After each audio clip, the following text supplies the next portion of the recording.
The news spread through the galactic network like wildfire.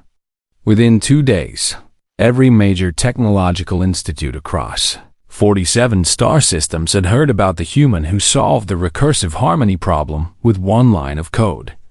The reactions were mixed and intense. Some called it genius. Others called it a dangerous fluke. A few institutions immediately banned their students from using deprecated functions, fearing that Taejin's success would encourage reckless experimentation. But many more began investigating the harmonic cascade function and emergent computational approaches. Curious about what else might have been abandoned too quickly, Taejin woke up one morning to find that he had received 47 interview requests, 12 job offers from galactic tech companies, and one marriage proposal from a Nulani programmer who was convinced they were quantum-entangled soulmates. Hannah found the marriage proposal hilarious and insisted on reading it out loud in the student cafeteria, much to Taejin's embarrassment. "You're famous," Sang-wook said over breakfast. "Every programming student in the galaxy knows your name now." "I just solved one problem," Taejin protested. "It's not that big a deal." "Not that big a deal?" Hannah laughed. "Taejin, you basically proved that the galactic community has been overcomplicating things for centuries. That's enormous." But the attention made Taejin uncomfortable. He hadn't solved the problem to become famous. He had done it because it was there, because he saw a different way, because it was interesting. The spotlight felt wrong somehow. Kelmer called him to his office 3 days after the testing. The supervisor looked tired, like he hadn't slept well. "Taejin, I need to ask you something. Was your approach something you learned on Earth, or did you develop it here?" "A bit of both, sir. On Earth, we have a philosophy in programming called finding the elegant solution. The idea is that the best code is simple code. But the specific technique of using the harmonic cascade function, that was something I discovered in your archives." Kelmer nodded slowly. "I've been thinking about what you said during the testing, about us being uncomfortable with unpredictability. You were correct. For thousands of years, Velikar culture has valued absolute control and perfect predictability. It's not just our programming philosophy.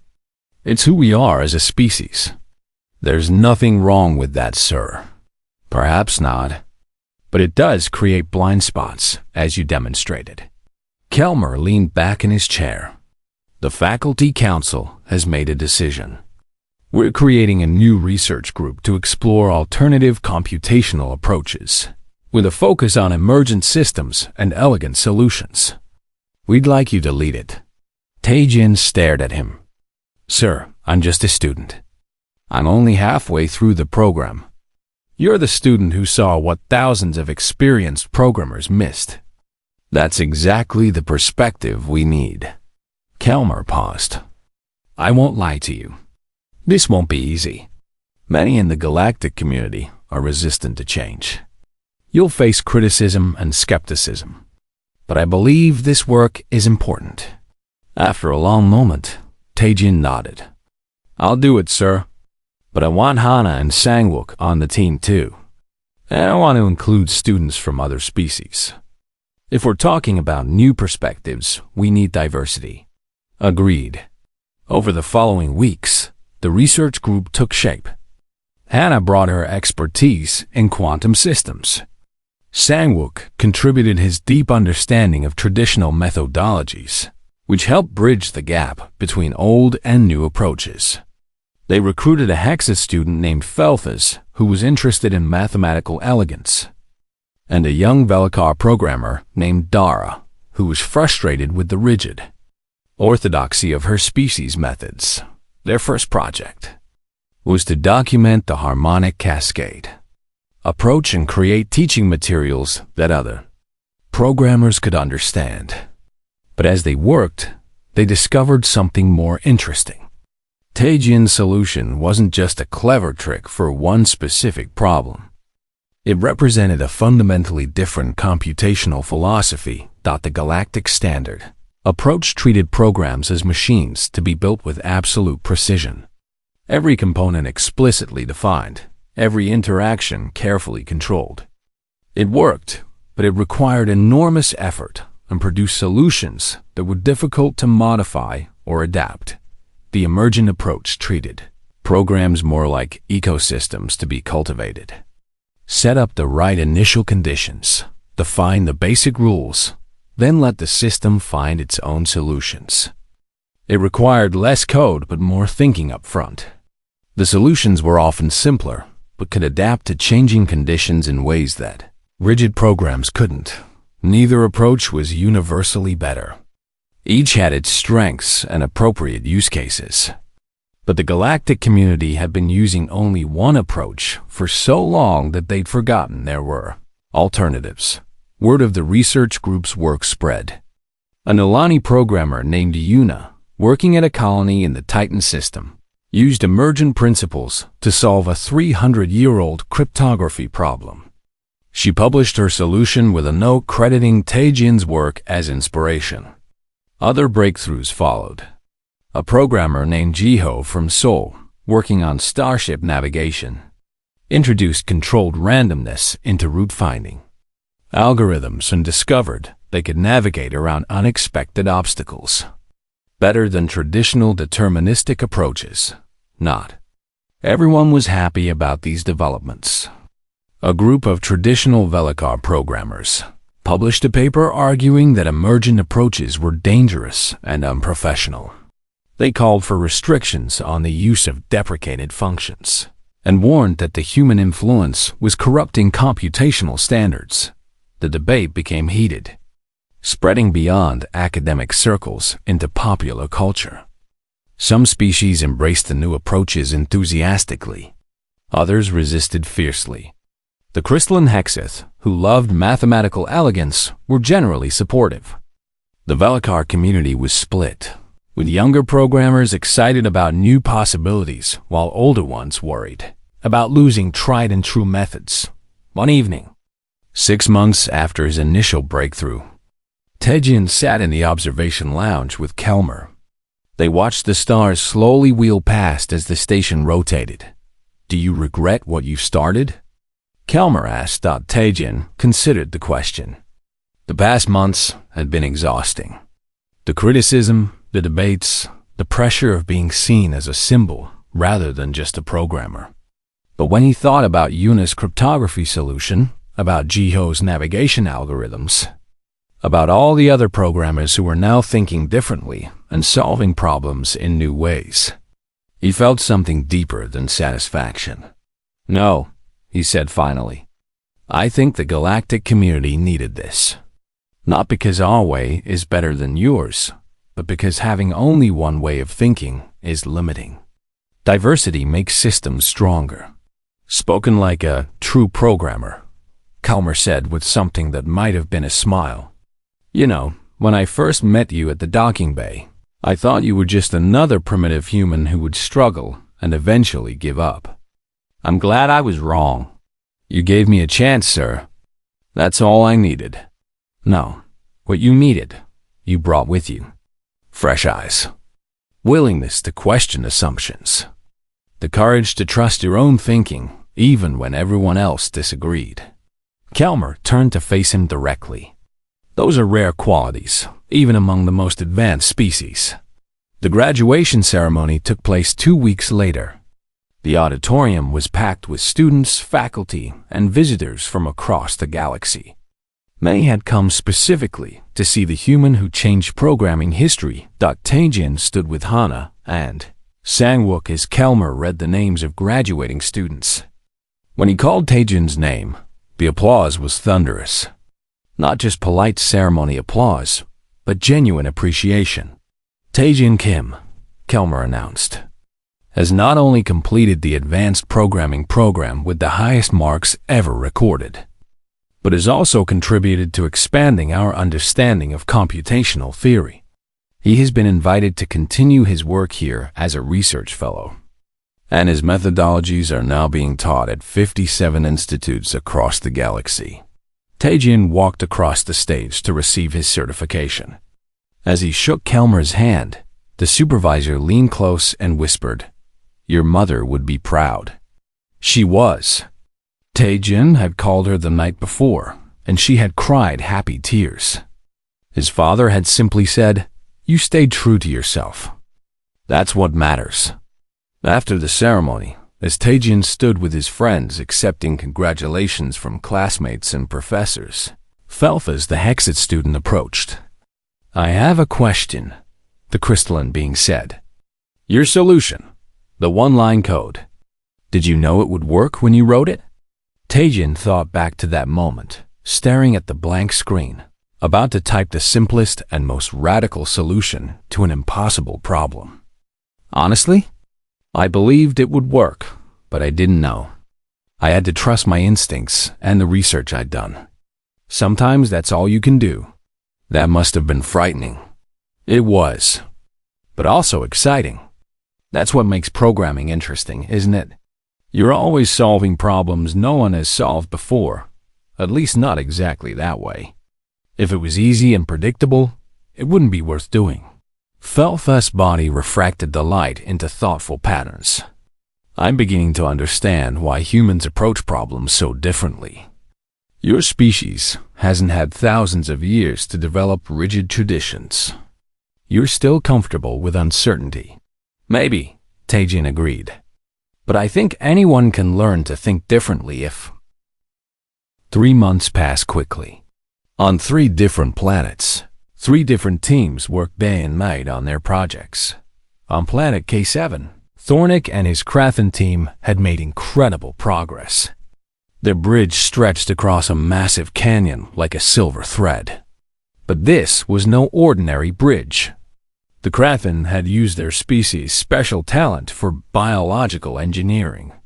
The metal they used was alive in a way. It grew and adapted to stress. When wind pushed against the bridge, the metal shifted and became stronger in those exact spots. Thornick stood at the center span, running his 4 hands along the surface. He could feel the bridge's pulse, the slow movement of materials adjusting themselves. The main span reached over 3 kilometers now. The towers rose 200 meters high. Underneath, the canyon floor was barely visible through morning mist.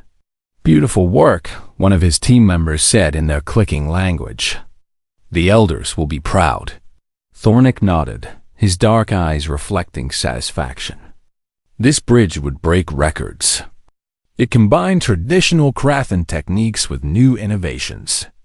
Already, the monitoring stations had sent messages of praise. This was exactly what the examination wanted to see. On planet A3, Sulfura's Aurelian team had created something equally impressive, but completely different. Their bridge crossed a vast ocean, connecting 2 distant shores. The structure floated on the water's surface, held up by carefully calculated buoyancy chambers. But it was also anchored deep to the ocean floor with flexible cables that moved with the tides. The bridge itself was made of crystal that the Aurelians had grown specially for this project. In sunlight, it glowed with soft blue and green colors. The structure didn't just cross the ocean, it worked with it. Tidal movements generated electricity. The bridge's lower sections had become home to small fish and ocean plants. Aurelians believed that engineering should heal the environment, not harm it. Sulfura swam through the water beneath one of the support sections, checking the anchors. Her water-adapted body moved effortlessly through the deep.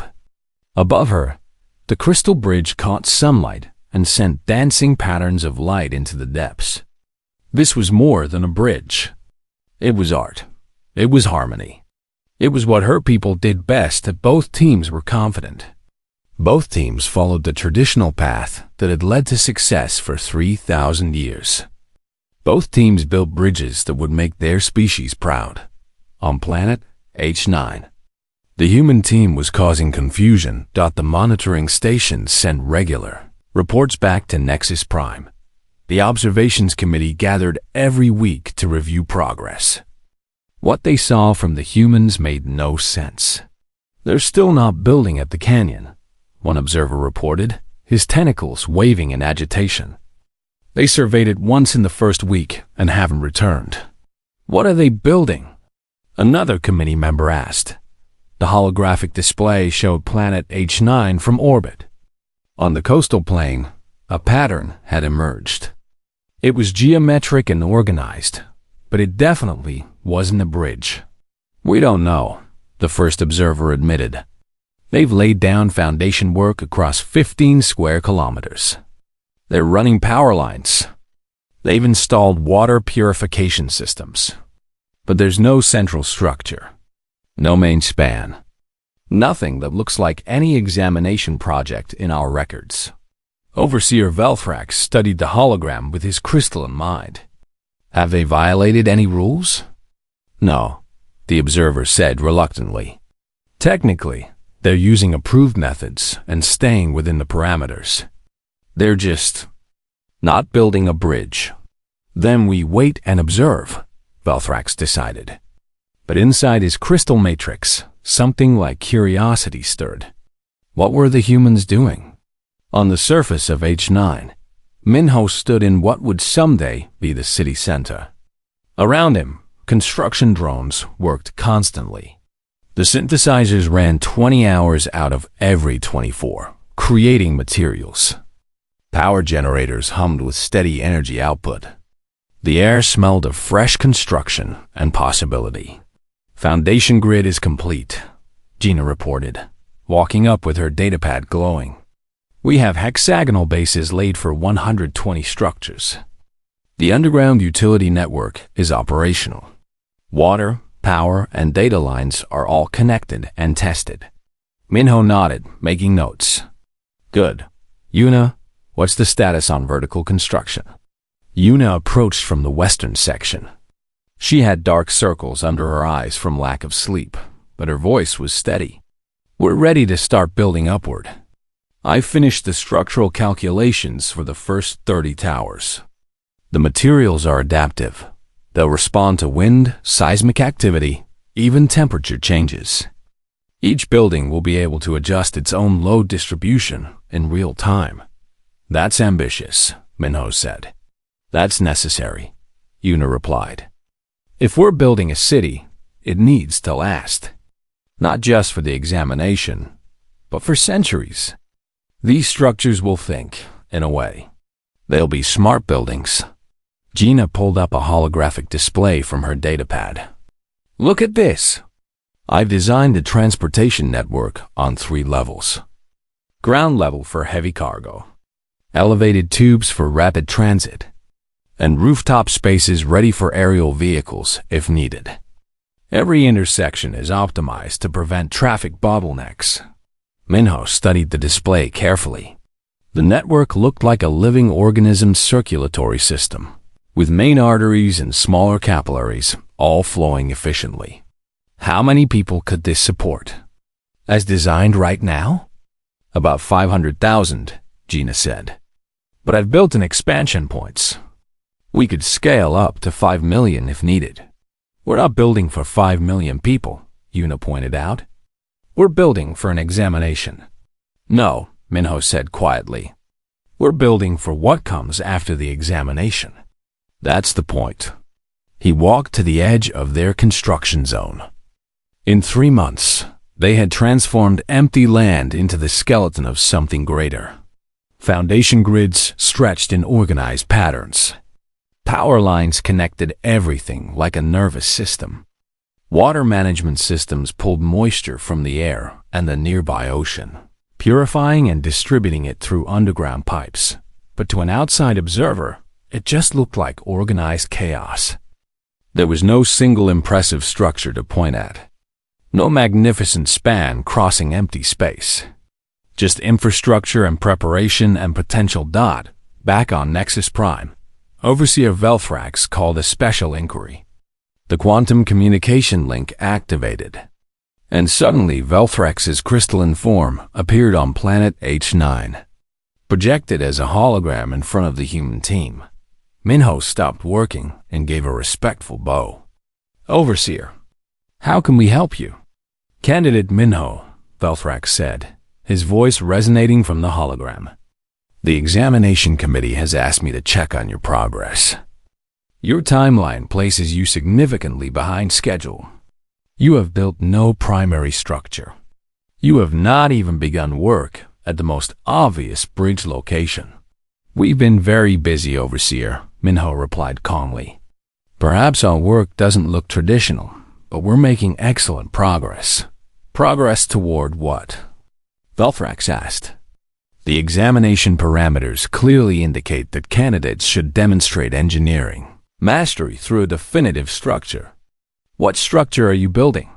Minho gestured at the construction around them. "We're building a structure that demonstrates universal engineering principles: load distribution, environmental integration, sustainability, and scalability. We're just approaching those principles differently than previous candidates. Every successful candidate has built a bridge," Velthrax said.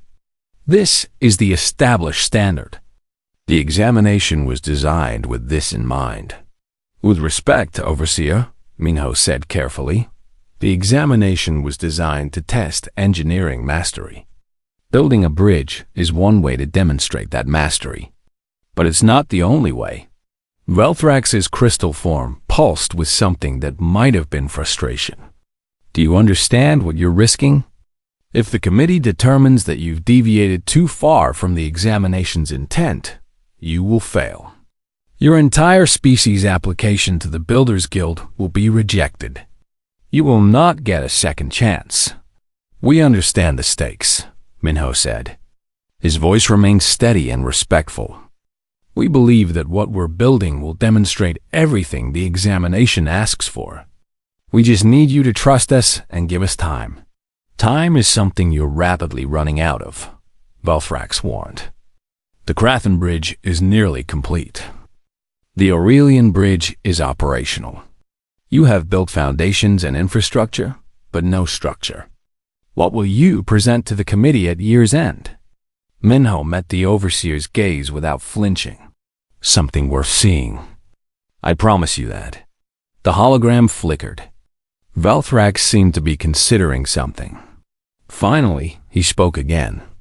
"The committee is debating whether to disqualify you for deviation from protocol. I have argued that you haven't technically violated any explicit rules.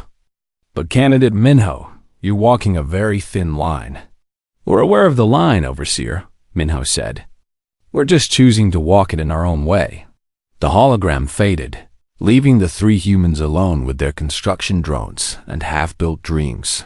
Yuna let out a long breath. "That could have gone better." "Could have gone worse," Gina countered. "They haven't shut us down. They're watching us closely now," Minho said. "We need to accelerate. 6 months left, and we need to show them something undeniable." By month 6, the differences between the three projects became stark. Thornix Bridge stood complete, a masterwork of living metal that had already set new records for span to weight. The final 3 months moved like a countdown to something inevitable. On planet H9, the human team pushed themselves beyond normal limits. Minho barely slept 4 hours in any day. He lived on coffee and determination, coordinating every aspect of their massive project from the central control tower. The tower itself had grown into the heart of the city. It rose 847 meters into the orange sky, its exterior made of programmable matter that could change based on environmental needs. On sunny days, it became reflective, bouncing heat away. During cooler nights, it darkened to absorb warmth. The tower breathed with the planet's rhythms. Inside, Minho watched holographic displays that showed every corner of their construction. His datapad never left his hand. His eyes moved constantly between screens, checking progress, adjusting schedules, solving problems as they appeared. Yuna had pushed structural engineering into completely new territory. Her buildings didn't just stand against wind and weather, they adapted to it. Each tower contained dynamic load-bearing elements that responded to seismic activity, wind pressure, and even the planet's rotation. The structures were simultaneously rigid and flexible, using principles that made even experienced galactic engineers recalculate their basic equations. She stood on the skeleton of Tower 47, watching construction drones place the final exterior panels. The wind pushed hard at this height, but she felt the building adjust beneath her feet. Micro-movements, barely noticeable, but the tower was compensating for the pressure. It was learning its environment. Tower 47 is stable, she reported into her communicator. Moving to Tower 51. She rarely stopped moving. There were 120 major structures in their city, and Yuna personally inspected every single one. Her role wasn't just to build. It was to ensure that each building could survive anything the planet threw at it. For the next 1,000 years, Gina worked at a different scale. While Yuna focused on individual structures, Gina managed the entire city as a single living organism. She had engineered every system to work together in perfect harmony. Water flowed through the city like blood through veins. Collection systems pulled moisture from the air and ocean. Purification plants cleaned every drop to perfect clarity. Distribution networks carried water where it was needed. The entire cycle was 99.7% efficient. Almost no waste. Almost no loss. Energy generation happened everywhere. Solar collectors covered hillsides and rooftops. Geothermal taps reached deep into the planet's crust. Atmospheric processors captured temperature differences and converted them to electricity. Together, these systems generated 3 times more power than the city needed. The excess went into gravity batteries built into the foundations, stored for future use. Transportation networks operated on 3 distinct levels. Ground streets carried heavy cargo vehicles, all automated and coordinated by central traffic management. Elevated tubes shot rapid transit pods between districts at 300 kilometers per hour. Rooftop landing pads waited for aerial vehicles that didn't exist yet, but would someday. Jina had designed every intersection, every node, every flow pattern to prevent bottlenecks. Traffic analysis showed the city could handle 500,000 inhabitants without any congestion. During peak hours, average travel time between any 2 points would be under 15 minutes. But here was the thing that kept the galactic observers talking. The city was deliberately incomplete. Whole districts had only foundations. Large areas showed nothing but marked ground where buildings would someday stand. Parks existed as leveled spaces waiting for plants. Cultural centers were designated but unbuilt. Educational facilities were marked on maps but physically absent. The humans had built infrastructure for a city 3 times larger than what they actually constructed. Power lines ran to empty lots. Water pipes fed buildings that didn't exist. Transportation tubes had stations for districts that were just bare ground. To the examination committee, this looked like failure. The humans had spread themselves too thin. They had tried to do too much and ended up with an incomplete project. A structure should be finished, perfected, ready to judge, but Minho saw it differently. He stood at the top of the central tower on the final day, looking out across everything they had built. The sun was setting, painting the city in orange and gold light. "It's not finished," Yuna said, coming to stand beside him. She sounded worried. "We have empty spaces everywhere. The committee will see that." "The empty spaces are the point," Minho replied quietly. "A bridge is built for now. It's complete the day construction ends. But a city is never complete. A city is always becoming something more." "That's philosophical," Gina said, joining them.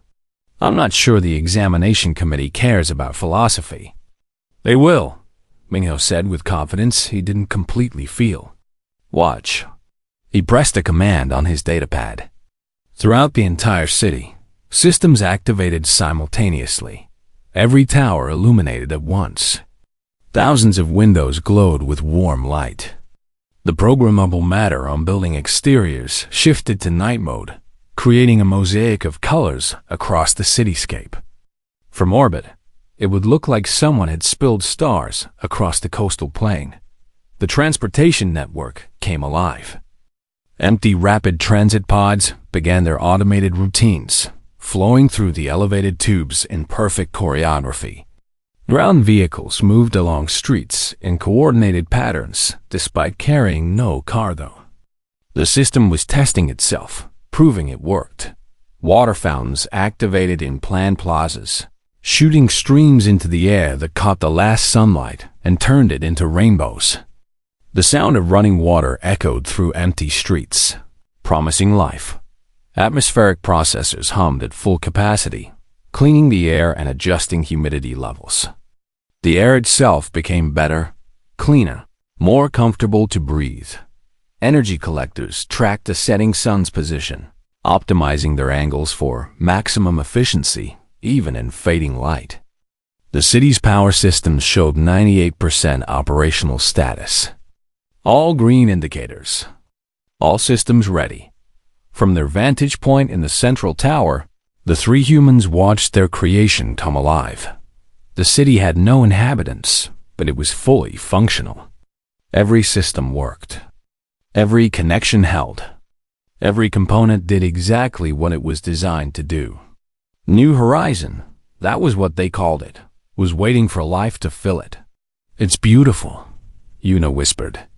She had spent months worrying about structural integrity, load calculations, and failure points. But seeing it all come together like this, seeing the city illuminate against the darkening sky, she finally understood what they had built.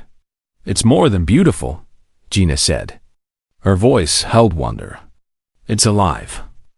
Look at the traffic patterns. They're adapting to optimal flow rates in real time. The water systems are balancing pressure automatically. The power grid is redistributing energy based on projected need. We built something that thinks." Minho activated his communicator. "Soul Station to Galactic Council. Our structure is complete and ready for evaluation." There was a pause. Then Overseer Velthrax's voice came through, sounding uncertain for the first time. "Soul Station, your structure? Can you clarify what you've built?" "We've built a city, Overseer," Minho said clearly. "A fully functional urban ecosystem designed to demonstrate mastery of universal engineering principles. We call it New Horizon." Another pause. Longer this time. "A city," Velthrax repeated slowly. "You built an entire city in 1 year." "Yes, Overseer." "This is unprecedented." "Yes, Overseer," Minho said again. "Humanity tends to be unprecedented. It's kind of our thing. The examination committee will need time to process this. Stand by for further instructions." The communication ended. The three humans stood in silence, watching their city glow in the darkness. They had gambled everything on this moment. Earth's reputation, humanity's chance at joining the Builders Guild, their own careers and futures. All of it rested on whether the galactic community could accept that sometimes the right answer wasn't the expected one. "What happens if they fail us?" Una asked quietly. "Then we fail having built something amazing," Minho said. "But I don't think they'll fail us." "Why not?" Minho gestured at the city spread below them. "Because they've spent 3,000 years watching candidates build bridges.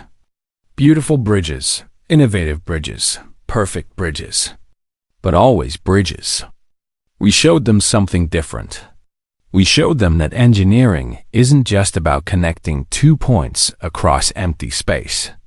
It's about creating space for life to flourish. The empty districts will count against us," Gina warned. "No," Minho said with certainty. "The empty districts are our strongest argument. They prove we didn't build for the examination. We built for the future. Those spaces aren't failures, they're invitations. They say, this is what we built today, but imagine what we could build tomorrow." In orbit above planet H9, monitoring stations recorded everything. The observers watched the city lights and struggled to find categories for what they were seeing. How do you evaluate something that breaks every precedent? How do you score something that redefines the question? On planets K7 and A3, Thornik and Sulfira watched their own monitoring feeds. They saw what the humans had built, and both felt the same emotion: disbelief mixed with respect.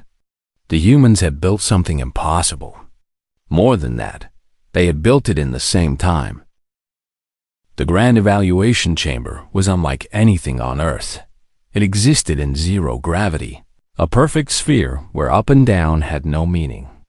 The walls were transparent, showing the stars beyond. In the center, a floating platform held the examination committee, master builders from every certified species in the galaxy. Minho floated beside Yuna and Gina, still getting used to the weightless environment. Around them, holographic projectors waited to display their presentations. The air hummed with tension and possibility. Overseer Velthrax's crystalline form glowed at the head of the committee. We will now begin the final evaluations. Each candidate team will present their structure to the committee. We will score based on technical excellence, innovation, adherence to universal engineering principles, and overall mastery. Candidate Thornik, you may begin. Thornik pushed forward gracefully with his forearms. The holographic projectors activated, and his bridge appeared in stunning detail. The structure rotated slowly, showing every angle, every innovation. Honored Committee, Thornik said in his clicking language, translated instantly by the chamber's systems. The Krathan Empire presents the living bridge of K7. The presentation unfolded with practiced precision. Thornik walked the committee through every aspect of his design. The biological metal that adapted to stress. The main span of 3.2 kilometers, longer than any bridge built in the last 200 years. The self-repairing mechanisms that would maintain the structure for 1,000 years without any outside intervention. The hologram showed the bridge responding to simulated storms, earthquakes, and extreme temperatures. In every case, the living metal adjusted and strengthened exactly where needed. It was engineering and biology merged into perfect harmony. Thornik's voice filled with pride. This bridge represents the Krathan philosophy. Work with nature, not against it. The bridge lives. It grows stronger over time. It will serve any civilization that needs it for millennia to come. The committee members nodded appreciatively. Several made notes on their datapads. When Thornik finished, soft applause echoed through the chamber, as much as one can applaud in zero gravity. The scores appeared in glowing numbers. 94.7. Out of 100. It was the highest bridge score recorded in 2 centuries. Thornik's team members clicked with joy. They had done exceptionally well. Candidate Sulfira, Velthrax said. You may present. Sulfira moved forward with flowing grace. Her hologram activated, showing the crystalline bridge spanning the ocean like frozen music. Honored Committee. The Aurelian Harmony presents the crystal bridge of A3. Her presentation was beautiful. The bridge didn't just cross water, it celebrated it. The crystal structure grew from the ocean floor, its spans held by precisely calculated buoyancy and flexible anchors. Tidal movements generated electricity. The bridge produced more energy than it consumed. But what made the committee lean forward was the environmental integration. The bridge's lower sections had become home to marine life. Fish swam through its supports. Plants grew on its anchors. In 1 year, the bridge had created a new ecosystem. Aurelian philosophy teaches that engineering should heal, Sulfira said, her voice like water over stones. This bridge doesn't just connect shores. It enriches the ocean it crosses. It gives more than it takes. It will stand for centuries, growing more beautiful as coral and life embrace it. The hologram showed simulations of the bridge in 10 years. 50 years, 100 years. Each image showed more life, more integration, more harmony with the environment. When Sophia finished, the applause was warmer, more emotional. Several committee members wiped their eyes. Those who had eyes to wipe. The scores appeared. 96.2 out of 100. A new examination record. Sophia's team embraced in celebration. They had created something truly special. Minho felt Yuna's hand grip his arm tightly. Gina's face showed worry. The other two candidates had set incredibly high bars. And now it was humanity's turn. Candidate Minho, Belthrak said. His crystal form pulsed with something that might have been curiosity or concern. You may present. Minho pushed forward into the center of the chamber. Behind him, Yuna and Gina followed. The holographic projectors activated, and New Horizon appeared in its entirety. The committee gasped. The scale was immediately obvious. The city dwarfed both bridges combined. It sprawled across the holographic space like a living organism, vast and complex and undeniable. Honored Committee, Minho began in clear galactic standard. Humanity presents New Horizon, a comprehensive urban ecosystem designed to demonstrate our approach to universal engineering. He began walking them through the city's systems. The integrated power grid that generated 3 times needed capacity. The water reclamation network with 99.7% efficiency. The 3-level transportation infrastructure. The adaptive architecture that responded to environmental changes. Yuna stepped forward to explain the structural innovations.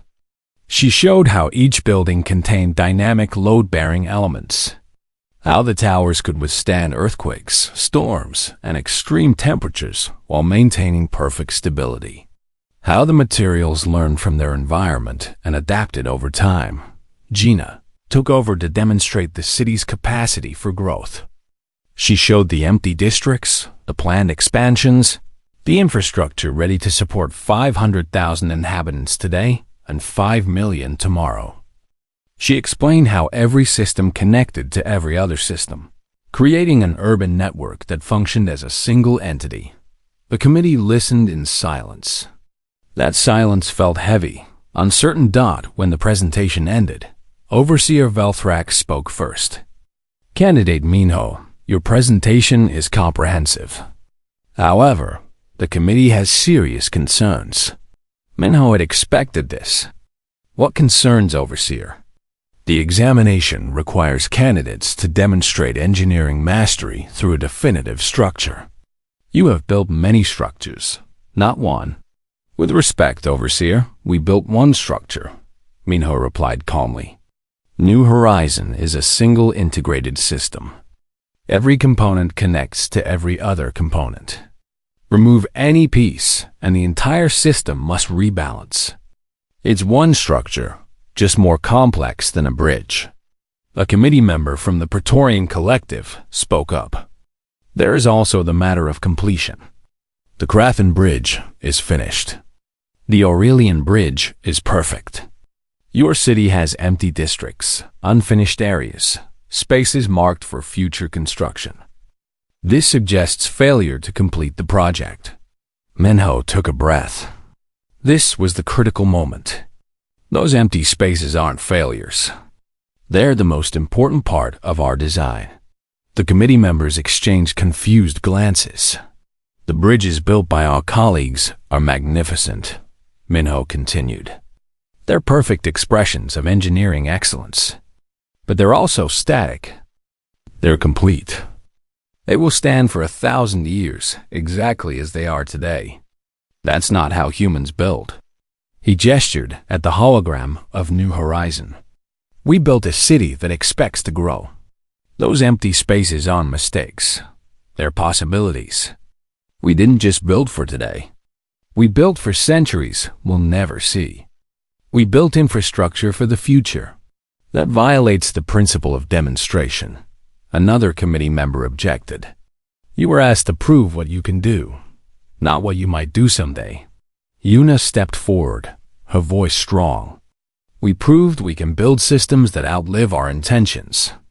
Every bridge eventually reaches its maximum span, its maximum load, its maximum adaptation. Our city has no maximum, only the next phase. The Krathen Bridge is a monument, Gina added. The Aurelian Bridge is poetry. New Horizon is a question. What comes next? What could we build together? The chamber erupted in debate. Committee members argued in a dozen languages, translated instantly by the chamber's systems. Half argued that humanity had demonstrated unprecedented ambition and systemic thinking. Half argued that they had violated the spirit of the examination by refusing to build something definitive. The arguments grew heated. 3,000 years of precedent clashed with 1 year of human audacity. Then a young Aurelian engineer, named Praxis, asked a question that cut through the noise. Could any of us live in New Horizon as it stands today? The chamber fell silent. Minho answered simply, yes, the city is fully functional. Life support, power, water, transportation, waste management, communication, everything works. It's empty, but it's ready. You could move 50,000 people in tomorrow, and they would have everything they need. In 10 years, 500,000. In a century, 10 million. So you didn't build a demonstration? Praxis said slowly, understanding dawning. You built a home that has no occupants yet. Exactly, Minho said. We built the possibility of home. For anyone. From any species. That's what human engineering means to us. The silence returned, but it felt different now. The committee members began to see what they were actually evaluating. Not a bridge, not a monument, not a perfect frozen moment, but potential made physical. Velthrax's crystal form pulsed thoughtfully. The committee will now vote. This is unprecedented, and we must consider carefully. The voting took 3 hours. It was the longest deliberation in examination history. Minho, Yuna, and Gina floated in the waiting area, unable to see or hear what was happening in the evaluation chamber. We did our best, Yuna said quietly. We did something impossible, Gina corrected. Whether they accept it or not, we proved humans can build on a galactic scale. 6 months after the examination results were announced, the galaxy was still talking about what humanity had done. The discussion spread through every engineering school, every builder's guild, every design forum across civilized space. On Nexus Prime, the Engineering Guild held a special symposium. Engineers from 70 different species gathered to debate a single question. Should the examination parameters be changed? The debate hall was packed. Arguments flew back and forth in a dozen languages, all translated in real time. 3,000 years of tradition cannot be dismissed because one species chose to be different, argued a senior Krathen engineer. His forearms gestured emphatically. The examination tests specific skills through bridge building. That standard has served us well, but has it? Countered a younger Aurelian designer. Every candidate builds a bridge because every candidate before them built a bridge. We've created a cycle where innovation means making a slightly better version of what already exists. Humanity broke that cycle. The arguments continued for days. Traditional engineers felt that humanity's approach undermined established practice. Progressive engineers argued that humanity's approach revealed limitations in that practice. Finally, Overseer Velthrax rose to speak. The hall fell silent. His crystalline form glowed with inner light as he addressed the assembly. I have supervised 43 examinations, he said. His voice resonated through the hall. I have watched candidates build magnificent bridges for decades. Each bridge was impressive. Each bridge set new records. Each bridge was eventually forgotten when the next candidate surpassed it. He paused, letting the words sink in. But New Horizon will be remembered. Not for its score, though that was record-breaking. Not for its scale, though that was unprecedented. It will be remembered because it asked a question: why build for now when you can build for forever? The hall remained silent. The examination will not be changed, Velfrax declared. But we are adding a new category: systemic engineering. Humanity's city is the first and only example. Other species may now attempt similar projects. The examination remains open to interpretation, as it always has been. Humanity simply had the courage to interpret it differently. The decision was made. The examination would evolve, just as New Horizon had been designed to evolve. On Earth, in Seoul, Minho returned to a hero's welcome. Crowds gathered at the spaceport to see the team that had shocked the galaxy. The Korean government offered him any position he desired. Corporate headhunters promised fortunes if he would work for them. He turned them all down and accepted a teaching position at Seoul National University. His first day of class, the lecture hall was completely full. Students stood in the aisles when seats ran out. Some watched from the doorway. They all wanted to learn from the man who had built a city in a year. Minho stood at the front of the hall, looking at all the eager young faces. He smiled. Engineering is about solving problems, he began. But first, you have to understand what problem you're really solving. When the galaxy said, build a bridge, they thought the problem was crossing a gap. We understood the problem differently. The problem was demonstrating what humanity could achieve. He pulled up a hologram of New Horizon. The students leaned forward, captivated. We didn't invent anything new. We didn't discover revolutionary technologies. We just refused to accept limits that others considered natural. When everyone builds bridges, build a city. When everyone builds for completion, build for continuation. When everyone builds monuments, build homes. One student raised her hand. Professor Minho, how did you know it would work? Minho smiled. We didn't know. We believed. There's a difference. Knowledge is about certainty. Belief is about possibility. Engineering needs both. His lecture notes became required reading across human space. Within 2 years, they were translated into every galactic language and taught in engineering schools across 70 star systems on planet H9. Officially renamed New Horizon, the city didn't stay empty for long. The Galactic Council made an unprecedented decision. They offered New Horizon as a joint settlement project, not owned by humanity, but administered by the Council itself.